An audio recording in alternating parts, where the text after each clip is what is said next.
Geografis. Indonesia terletak 60 derajat lintang utara, 11 derajat lintang selatan, 95 derajat bujur timur, 141 derajat bujur timur. Secara astronomis, terletak di antara dua benua dan dua samudra, yaitu benua Asia dan Australia, kemudian Samudra Hindia dan Samudra Pasifik.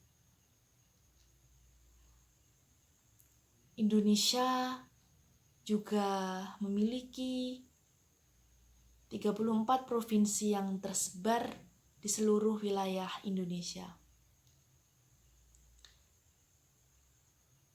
Baik flora, fauna, sumber daya alam, hayati dan non-hayati, kemudian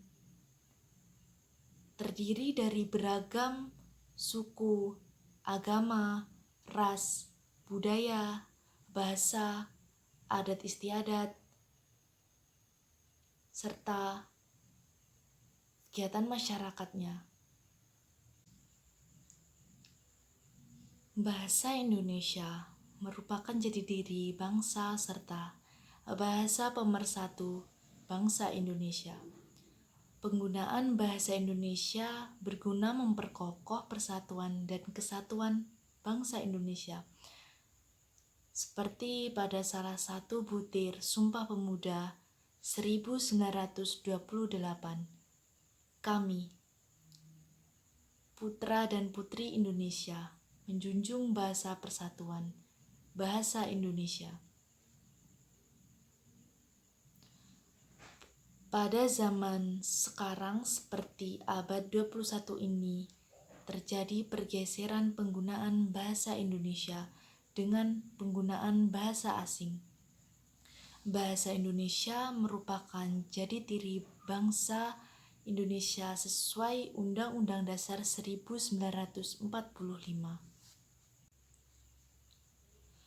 Bahasa asing sudah menjadi bagian dari kehidupan masyarakat Indonesia, terutama para generasi muda.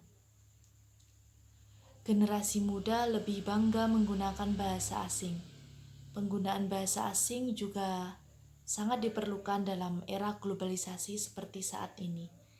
Karena bahasa asing seperti bahasa Inggris menjadi salah satu bahasa yang diajarkan di sekolah, baik di tingkat SD, SMP, SMA, sederajat, bahkan perguruan tinggi.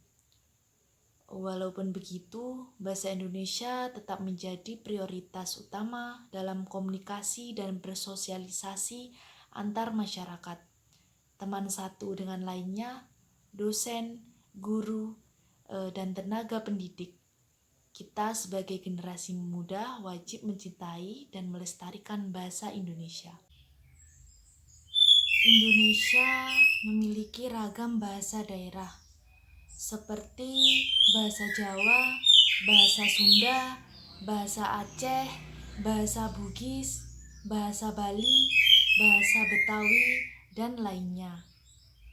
Penggunaan bahasa Indonesia yang santun sudah jarang kita temui, seakan-akan tergeser dengan bahasa baru, bahasa anak milenial.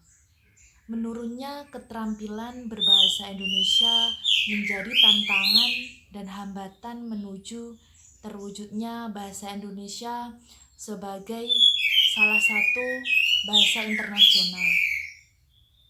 Demikian juga penggunaan bahasa dengan interaksi kehidupan kelompok masyarakat yang bersifat subjektif, karena bahasa bukan saja sebagai alat komunikasi melainkan juga menjadi identitas sosial.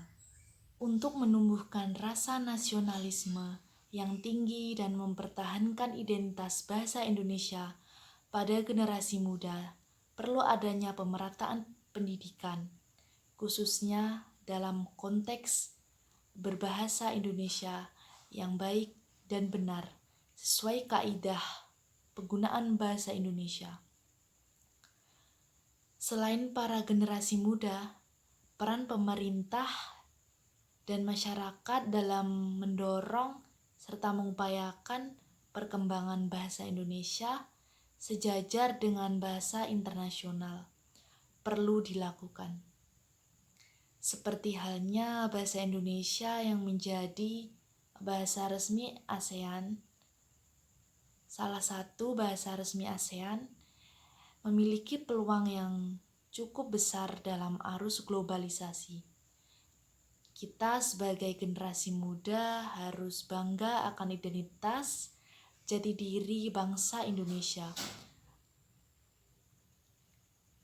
Ayo kita mencintai dan melestarikan bahasa Indonesia demi keberlangsungan generasi muda mendatang. Menumbuhkan sikap bangga pada generasi muda terhadap bahasa Indonesia merupakan tanggung jawab kita bersama. Semua pihak harus memiliki rasa peduli terhadap bahasa Indonesia sebagai bahasa nasional dan bahasa resmi. Kita tumbuh dan hidup di bumi pertiwi ini. Mari kita menjadi generasi muda yang berintegritas, kritis, berkualitas, berkepribadian luhur, tetap menjunjung nilai moral Pancasila menuju negara Indonesia maju.